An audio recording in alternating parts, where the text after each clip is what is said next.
Selamat datang pada lanjutan pertemuan kedua simulasi komputer, materi dinamika sistem dengan menggunakan tools Fansim.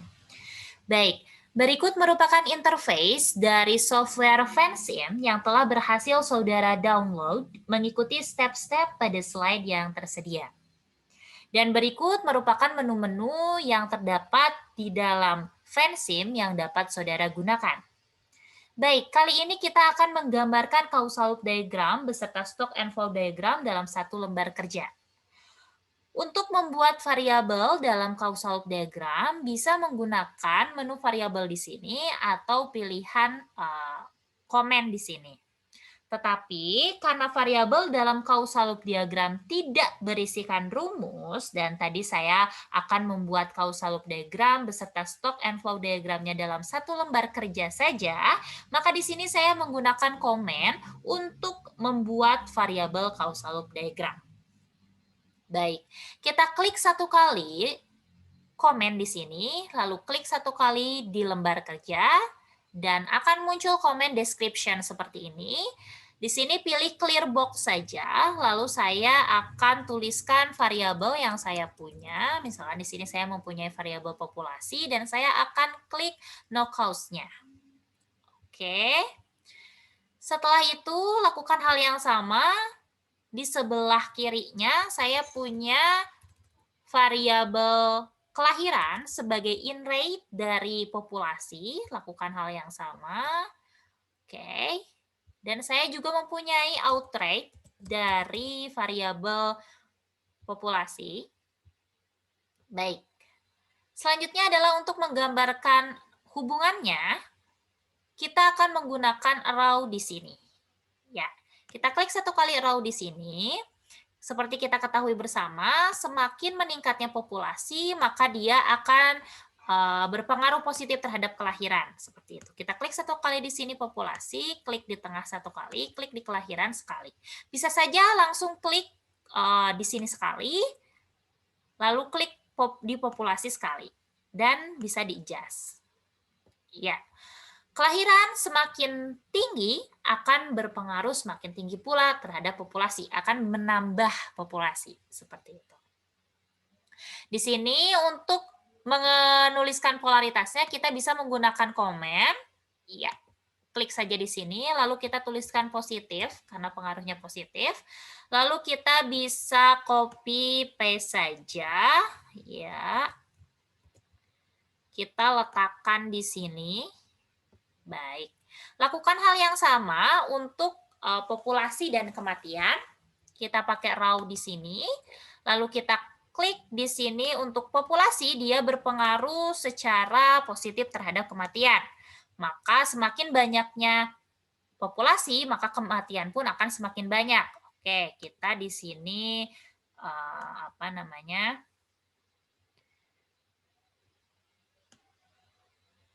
Iya.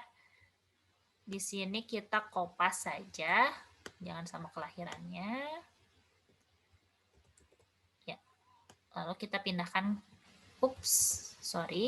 kita pindahkan di sini adalah pengaruhnya positif. Lalu kita gambarkan juga, semakin tingginya kematian, dia akan membuat populasi semakin berkurang atau mengurangi populasi seperti itu. Maka di sini pengaruhnya adalah negatif. Kita buat komen saja di sini. Negatif. Oke. Sekarang kita telah membuat menggambarkan feedback antar populasi dan kelahiran, begitu juga populasi dengan kematian. Bagaimana kita untuk membuat loop-nya di sini? Membuat loop, kita bisa memakai komen juga. Oke. Kita membuat komen, lalu di sini kita letakkan di tengah. Ini arahnya seperti apa loop-nya? Clockwise kah atau loop counter? Seperti itu. Ya, kita di sini ya lakukan hal yang sama untuk sebelahnya. Oke, kita copy paste saja dan di sini kita klik komennya, lalu kita ganti loopnya menjadi loop negatif. Seperti yang telah kita ketahui bersama bahwa loop di sini, loopnya negatif atau positif itu ditentukan dari, secara simpelnya ditentukan dari perkalian polaritas antar hubungannya. Di sini populasi berpengaruh terhadap kelahiran berpengaruh positif, begitu juga kelahiran terhadap populasi berpengaruh positif, maka perkalian dari polaritas ini adalah positif, maka loopnya positif. Begitu juga dengan ini, loop negatif di sini. Baik. Selanjutnya di sini saya akan tuliskan, ini kita telah membuat causal loop diagram. Oke, kita pakai background di sini bisa, misalkan warna kuning, boleh. Oke, kita percantik, kita rapihkan. Oke, sekarang kita sudah membuat causal loop diagramnya. Bagaimana kita mendefinisikannya ke stock and flow diagram? Kita kopikan dulu ini, kita buat stock and flow diagramnya di sini. Oke, kita edit di sini, namanya adalah stock and flow diagram. Oke ya. Oke. Ya.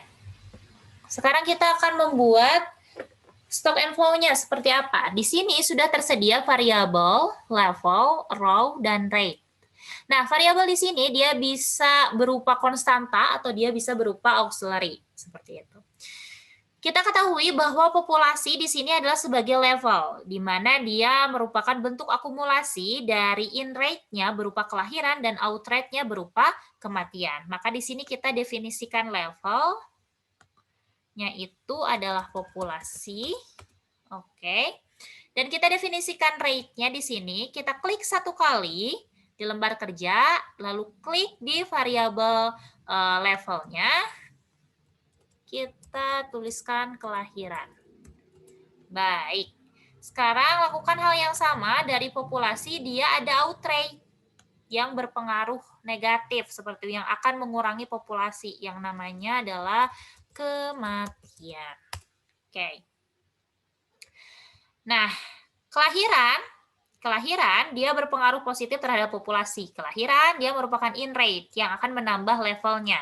Oke, ini sudah kita definisikan. Selanjutnya kita akan mendefinisikan pengaruh dari populasi kepada kelahiran. Maka di sini kita akan memakai row bahwa dari populasi juga dia akan mempengaruhi ke kelahirannya. Oke. Sekarang di sini kematian dia akan menjadi pengurang dari populasi. Di sini digambarkan out rate yang akan mengurangi populasi itu adalah kematian. Berarti garis ini sudah didefinisikan di sini. Berarti yang belum adalah garis dari pengaruh populasi ke kematian. Maka di sini kita definisikan, kita lakukan hal yang sama buat row-nya. Oke. Ya. Bahwa populasi dia berpengaruh positif terhadap kematian, sedangkan kematian dia berpengaruh negatif terhadap populasi yang digambarkan dengan out rate. Oke. Selanjutnya adalah kita menggambarkan variabel lain, yakni konstanta.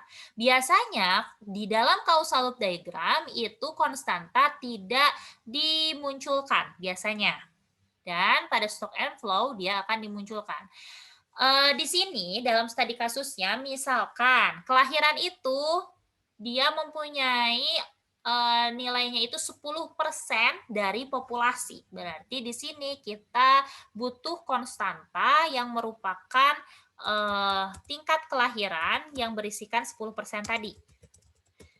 Nah, macam-macam pemodel untuk memodelkan causal diagram atau stock and flow diagram, lebih khususnya stock and flow diagram, bahwa biasanya konstanta itu dituliskan dengan huruf kecil semua, biasanya itu tergantung konsistensi pemodel sih. Di sini biasanya kalau level atau rate itu dituliskan huruf besar, huruf kapital di awal, untuk konstanta dia huruf kecil semua. Tapi itu tergantung gimana konsistensi dari pemodel. dan preferensinya seperti itu.